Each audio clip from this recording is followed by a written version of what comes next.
Olá, seja bem-vindo ao programa Orvalho da Catedral Presbiteriana do Rio. Essa é mais uma mensagem de Deus para o seu coração.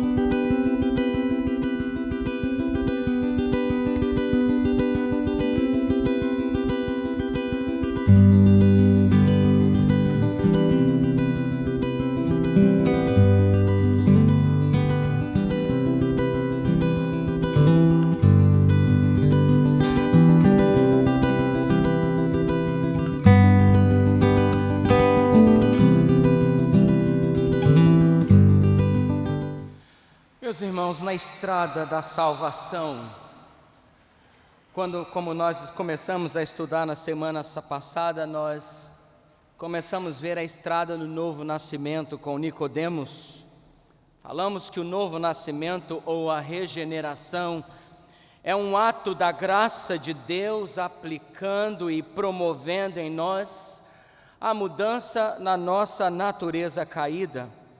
Num certo sentido, o novo nascimento é uma conversão interna. O profeta afirma que Deus troca o nosso coração de pedra por um coração de carne. E encerramos a nossa mensagem na semana passada falando que o novo nascimento, por ser interno, mudança de natureza e de coração, de alguma forma precisa produzir atitudes em nós. E nesta oportunidade eu gostaria de pegar a partir deste ponto com vocês, nova vida e novas atitudes. Eu gostaria de me aprofundar com os irmãos um pouco mais sobre a palavra conversão. Muitas vezes nós confundimos a palavra regeneração com a palavra conversão, e as tratamos apenas como sinônimas. Mas há uma pequena diferença ou um pequeno aprofundamento. Na regeneração ou no novo nascimento, o homem é transformado de dentro para fora, internamente. E é feito pela palavra de Deus. E na conversão, essa atitude ou essa transformação aparece nas nossas atitudes, nas nossas decisões. Portanto, meus irmãos, o novo nascimento tem a ver com a regeneração e a conversão está ligada à santificação. Só assim nós podemos compreender, por exemplo, textos que está, por exemplo, na nossa pastoral de hoje, como 2 Crônicas, capítulo 7, versículo 14, que diz assim: se o meu povo, diz o Senhor, que se chama pelo meu nome, orar, se humilhar e se converter dos seus maus caminhos, então eu ouvirei dos céus, perdoarei os seus pecados, sararei a sua terra. Veja, duas informações aqui. Conversão, então, segundo Crônicas, é para o povo de Deus. E segundo, é algo que acontece num processo de mudança dos nossos maus caminhos.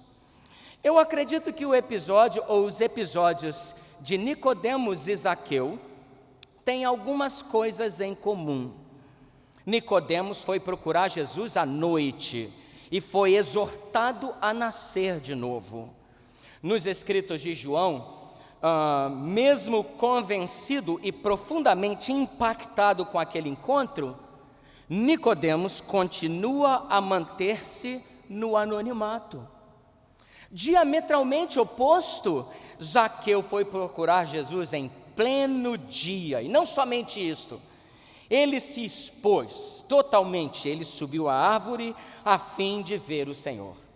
Zaqueu recebeu a Jesus com toda a alegria, mas para chegar lá, nesta conversão, ele precisou vencer obstáculos, precisou tomar decisões pontuais na vida.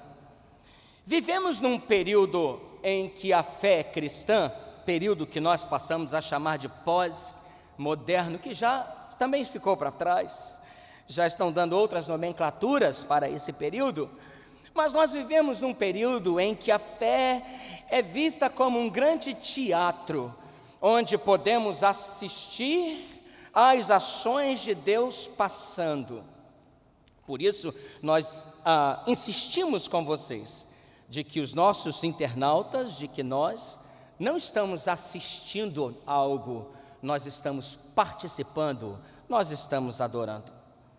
Mas a palavra de Deus, como aconteceu em Zaqueu, nos convoca a sermos agentes de transformação, participando ativamente neste processo chamado santificação, para nos tornar cada dia mais semelhantes a Cristo.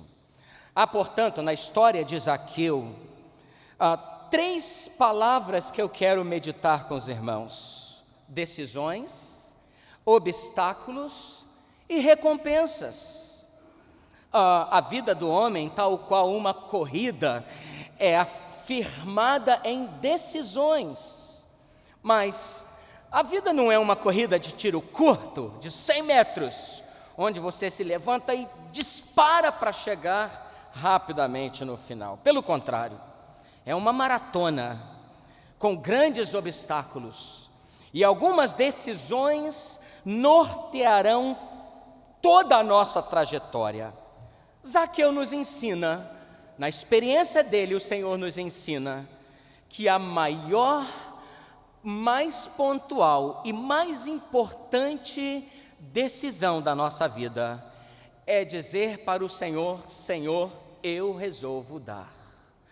A decisão mais radical é esta conversão que acontece no nosso coração com a regeneração e novo nascimento, mas ganha espaço nas nossas ações. Eu preciso decidir. 3 palavras que resumem a trajetória humana e principalmente a nossa vida cristã. Todo mundo precisa tomar decisões. De fato, não decidir já é uma decisão arriscada e equivocada. É verdade que há momentos que precisamos como que nos assentar no divã de Deus para ver através dos olhos dele as decisões que temos que tomar. Mas decisões aparecerão diante de nós para que as tomemos. E na trajetória cristã, na estrada da salvação, as decisões precisam refletir diretamente a nossa conversão a Ele, nos aproximando cada dia mais de Cristo. Todas as decisões trazem em si um potencial para o fracasso, chamado obstáculos. Os obstáculos diante das decisões são, na verdade, as barreiras de 10 em 10, de 50 em 50 metros nesta corrida da fé. Meus irmãos, quantos ouvem a palavra de Deus, reconhecem as dificuldades, acreditam que o pregador está certo, mas entre todos os movimentos emocionais, toda essa coisa que acontece dentro da nossa mente chamado sentimento, e as nossas decisões, há um trânsito das nossas emoções e da nossa vontade, trânsito que nós precisamos fazer, e neste trânsito as decisões aparecem e as dificuldades também. Quantos acabam naufragando o que a Bíblia chama de fé, nesse compasso físico da vida cristã, porque não conseguiram vencer os seus obstáculos. É por isso que nós estamos aqui. É por isso que a igreja se encontra e se reúne. A Bíblia diz que nós nos reunimos para nos estimular na fé, um ao outro, para dizer para o nosso irmão: você não está sozinho. Você que nos ouve pela internet, eu queria dizer isso para você. É muito bom você ter a oportunidade de não sair da sua casa e ainda assim desligar a sua televisão e conectar-se no culto a Deus. Mas se você vier para a casa de Deus, você vai ter amigos, você vai ter a igreja para nos ajudar nos nossos obstáculos. E toda decisão vai também apresentar ao mesmo tempo um flash das recompensas. A vida é uma aventura onde você tem que tomar as decisões. Os obstáculos aparecem, mas por detrás desses obstáculos, Deus lança para você o flash das recompensas. Por isso, o apóstolo Paulo disse: esquecendo-me das coisas que para trás ficam, prossigo para o alvo que está diante de nós, que nos faz superar na estrada da salvação essas dificuldades. Nós somos confrontados dia a dia, mas o Senhor, pela sua infinita graça, nos ajuda a superá-las. A vida espiritual, então, é marcada por decisões, por obstáculos e por recompensas. Muitos não decidem porque não querem abrir mão de algumas das coisas que eles acreditam ser boas para as suas vidas. No texto que lemos, encontramos um homem que tomou decisões acertadas, converteu-se ao Senhor, venceu os obstáculos e recebeu a recompensa. A vida de Zaqueu é registrada por Lucas como uma vida de um homem marcado por um desejo profundo. Ele queria ver a Jesus, ele procurava ver a Jesus. Diferentemente de outros episódios, com Zaqueu, Jesus não faz perguntas. Esse é um dos textos em que Jesus faz apenas uma afirmação: desce depressa, eu quero entrar na sua casa. O local desse texto é interessante. Se você observar Lucas capítulo 19, não 9, faltou um númerozinho, um número que faz toda a diferença, número 1 na nossa liturgia. Se você observar Lucas capítulo 19, ele vem imediatamente depois de alguns acontecimentos a respeito de riquezas. Jesus havia dito: dificilmente um rico entraria no reino dos céus. Eles não conseguiram compreender que Jesus estava dizendo não da riqueza em si, mas ele estava falando daquelas pessoas que confiam na riqueza, que lançam o seu coração na avareza das coisas e fazem com que as riquezas se tornem um ídolo para elas. Jesus estava dizendo assim, mas eles ficaram como que pensando sobre a ideia do camelo, a ideia do camelo passar no fundo da agulha, e de repente Jesus abre, ou Lucas escreve para nós a história de Lucas. Se é que eles estavam imaginando que seria impossível, Zaqueu é o impossível de Deus para nós. E eu quero dizer nessa manhã que não há pessoa e nem situação que Deus não possa mudar. Talvez você esteja vivendo, experimentando momentos muito difíceis na sua vida. Você que está pela internet, talvez você esteja experimentando situações na sua família, com seus parentes, com seus filhos. E talvez alguns de nós estejam dizendo: olha, não há como resolver essa situação. Zaqueu é a resposta de Deus para nós, de que Deus opera nas circunstâncias, que Deus age nas nossas vidas. Por isso, eu queria pensar rapidamente com vocês sobre vencendo os obstáculos na estrada da conversão.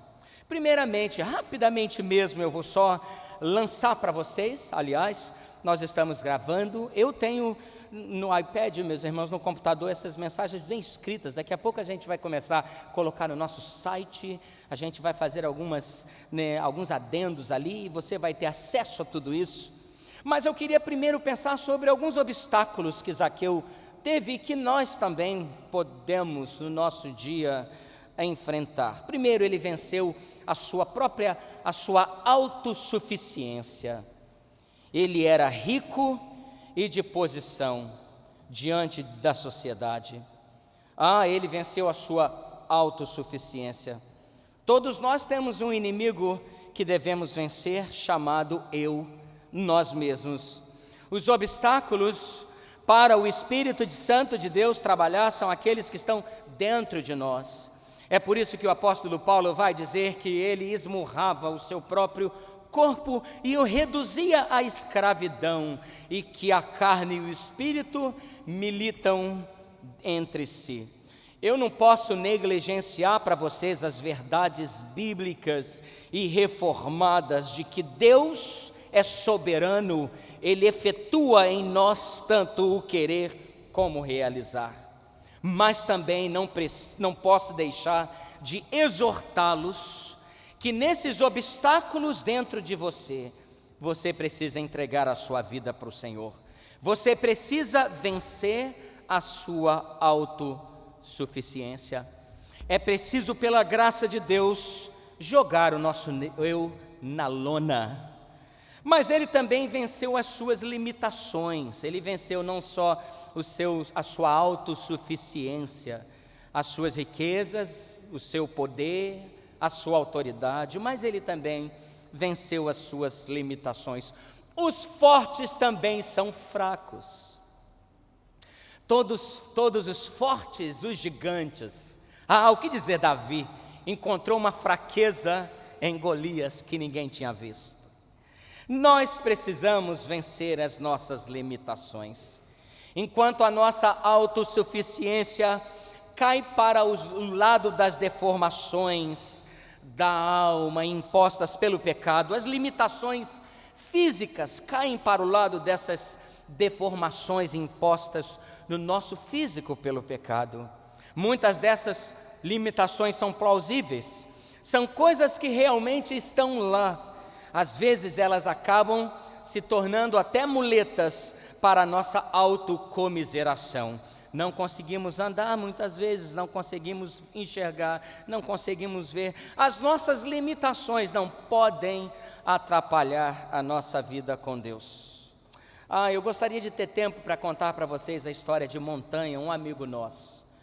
Fantástica a história daquele homem que serve ao Senhor, que nos ensina tanto sobre as limitações. Apenas rapidamente para você ter uma ideia, este homem é um artista, fala inglês fluentemente, como vários de nós, toca vários instrumentos, canta, ministra, viaja, e trabalha hoje na Câmara do Senado em Brasília, num concurso público, viaja para o mundo inteiro sozinho, vai aos Estados Unidos várias vezes ao ano. Montanha é um homem assim. Não seria nada demais se não dissesse para você que ele tem a deficiência da cegueira total de nascença. Esse homem aprendeu a vencer as suas limitações e serve a Deus de todo o coração. Zaqueu foi assim como Montanha. Aprendeu a vencer as suas limitações físicas e servir ao Senhor. Zaqueu também venceu os preconceitos. Ele venceu a sua autossuficiência, ele venceu as suas limitações e ele venceu os preconceitos impostos pela sociedade. Zaqueu era coletor de impostos e rico. Rico já estava tendo a dificuldade de compreender aqui como encaixar-se dentro desta situação, mas se não bastasse, ele era coletor de impostos.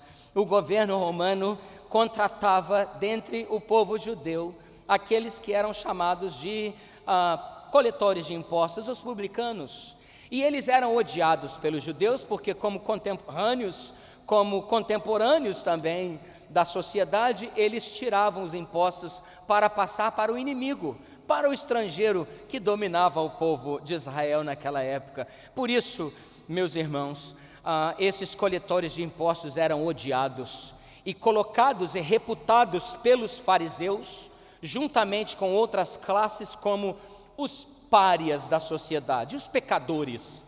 Por isso, quando eles queriam dizer de alguém que não era santo, eles chamavam publicanos e pecadores. Mas Zaqueu venceu aqueles preconceitos, primeiro os seus próprios preconceitos. Eu, um homem rico, de alta posição, odiado pela sociedade baixa, mas idolatrada pela sociedade, pela casta alta da sociedade. Eu vou subir numa árvore? Sim, senhor. Ele estava marcado com um desejo profundo de vencer todas as suas limitações e os seus preconceitos, e assim ele buscou o Senhor, mas ele venceu os seus obstáculos. Segundo lugar, ele tomou decisões acertadas nessa sua conversão. Primeiro, ele ele criou estratégias para vencer essas limitações. Subiu numa árvore, imagine que vergonha, que situação. Esse homem criou estratégias. Ele não foi procurar Jesus à noite, nem esperou, nem enviou para o Senhor um convite, ou quem sabe esperou que Jesus fosse visitar uma daquelas festas, né, da alta sociedade. De vez em quando Jesus se encontrava nesses momentos, né, e ali ele transitava dentro dessas situações todas, com toda a sua santidade e beleza, né, influenciando. Por isso vários sacerdotes e alguns ricos daquela época, mulheres que faziam parte inclusive da corte, aceitaram a Cristo. Jesus veio para todos. Você que está nos ouvindo, Ele veio para todos, para aquelas pessoas que têm menos dificuldade financeira, por algum motivo, como muitos de nós. O Senhor resolveu que nas nossas vidas nós iríamos viver de forma limitada para descobrir a beleza da dependência de Deus, mas também para aqueles que foram agraciados com riquezas, aqueles como você que esteja nos ouvindo nessa manhã e talvez pense até a sua dificuldade pela fama, pelo poder, pela riqueza que está sobre você de entrar na igreja, e aí talvez você fique pela internet assistindo e participando. Eu quero dizer para você que Jesus veio para você, e nesta manhã Ele quer te convidar, como convidou a Zaqueu, a vencer todas essas limitações. E é bom que nós saibamos, meus irmãos, não é nunca demais lembrar para você, rico que está nos ouvindo pela internet, é bom que nós saibamos que nós somos corpo de Cristo, e na presença de Deus, todos nós somos iguais para adorar ao Senhor. Essa é a beleza, não é? Sabermos aqui que nós temos pessoas, como conhecemos alguns, que Deus tem te dado tanto, mas você não tem reputado dessa riqueza sua como para angariar nenhum favor na obra de Deus. Pelo contrário, você tem sido generoso em dar e em repartir, amigo de todos. É assim, meus irmãos, que a igreja caminha, que a Catedral Presbiteriana do Rio, esse jeito nosso de ser, carregue sobre si toda a sua história, mas acima de tudo, seja conhecido como um povo piedoso, que busque ao Senhor, que ore ao Senhor, que sejamos juntos para a glória de Deus, povo santo, povo escolhido. Gente, Ele criou estratégias para vencer as suas limitações. Ele abriu o seu lar e o seu coração, diz o texto. Ele demonstrou arrependimento. Aqui está, dentro de toda a sua situação, Ele disse a palavra: Senhor, eu resolvo dar. Eu fico imaginando essa palavra, essa frase, rompendo, costurando como que um eco santo de Deus, aqueles convidados e aquele ambiente, os outros publicanos olhando tudo aquilo e as palavras visitando aquele ambiente. Resolvo dar, todos parados. E se não bastasse, não ficou ali. Estas palavras de Zaqueu abrindo o seu coração, dizendo: em arrependimento eu resolvo dar, encontraram-se com as palavras de Jesus: hoje houve salvação nesta casa. Meus irmãos, não houve sermão mais eloquente para aquela alta sociedade que estavam todos ali. Alguns talvez na curiosidade de ver a Jesus na casa de Zaqueu. E aquele momento foi envolvido por ambiente celestial.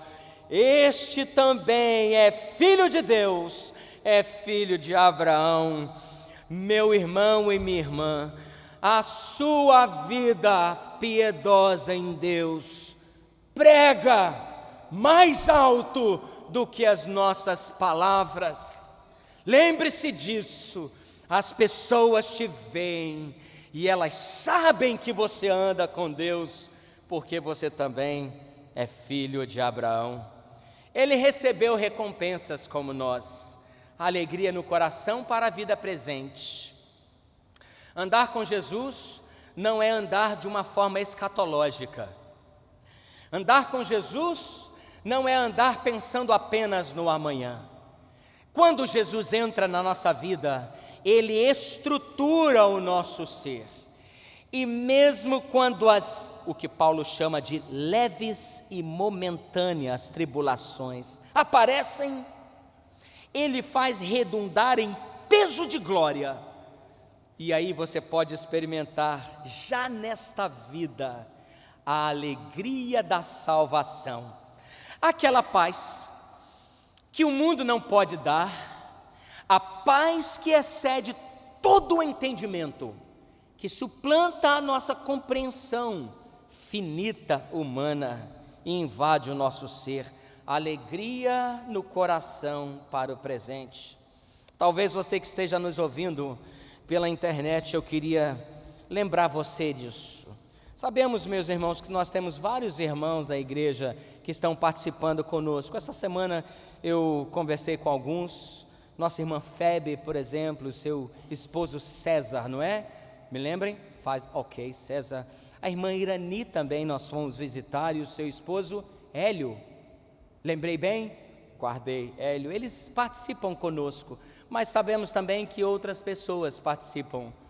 Pessoas que ainda não fazem parte deste rebanho, que recebem o convite para juntos buscarmos ao Senhor. Eu quero dizer para você, que talvez esteja vivendo nesses momentos na sua vida, com tantas dores e tantas tristezas. Se você ainda não tem o Senhor na sua vida como seu único e suficiente Salvador, olha, eu estou falando algo que aconteceu comigo. Quando Jesus entra no nosso ser, Ele estrutura a nossa vida e gera alegria para o presente, mas não só isso, certeza da salvação para o futuro. Hoje houve salvação nesta casa e um lar estruturado. É assim, 3 resultados: alegria no presente, certeza da salvação e a estrutura do seu ser. Nesta manhã eu quero concluir dizendo: nascer de novo tem a ver com um ato único do Espírito em nós, mas essa conversão tem a ver com um processo de restauração das decisões que nós precisamos tomar, dos obstáculos que nós vamos enfrentar e das recompensas. A sua decisão imprimirá o grau de dificuldade desses obstáculos, mas também determinará a recompensa que você vai ter. Nesta manhã, talvez você que está aqui, eu creio que você já tenha tido um encontro com o Senhor, você já nasceu de novo, você já teve a sua natureza mudada, não mudada de uma forma instantânea, porque agora começa um processo dentro de nós. Você já aceitou a Cristo como seu único e suficiente Salvador, mas quem sabe alguma área da sua vida ainda está como que meio desajustada. A palavra do Senhor diz que nós devemos nos converter a cada momento dos nossos maus caminhos, em nome de Jesus. Vamos orar. Eu queria orar com você nesta manhã, colocando mais uma vez a sua vida na presença do Senhor. Aliás, eu quero convidá-los a ficarem de pé, e assim que orarmos, nós vamos cantar um cântico ao nosso Deus, um cântico que fala sobre Deus trabalhar, né? O nosso trabalho é descansar no Senhor, vencer obstáculos, tomar decisões, ter todas essas expectativas de que nós temos que agir. Lembremos disso, é o Senhor que age em nós. Ó Deus, nós te louvamos de uma forma muito especial, pela graça do Senhor sobre nós, pela tua palavra, pela estrada da salvação, pela história de Zaqueu, que nos ensina tanto, que nos ensina a andar completamente na presença do Senhor. Te louvamos por uma igreja que busca o Senhor em espírito e em verdade. Te pedimos que o Senhor confirme os nossos corações na tua presença, para a glória do teu nome, em nome de Jesus. E o povo de Deus diga amém. Como é bom ouvir a palavra de Deus. Venha nos visitar. A nossa igreja fica situada na rua Silva Jardim 23, no centro do Rio, próximo à Praça Tiradentes. Que Deus o abençoe e até a próxima.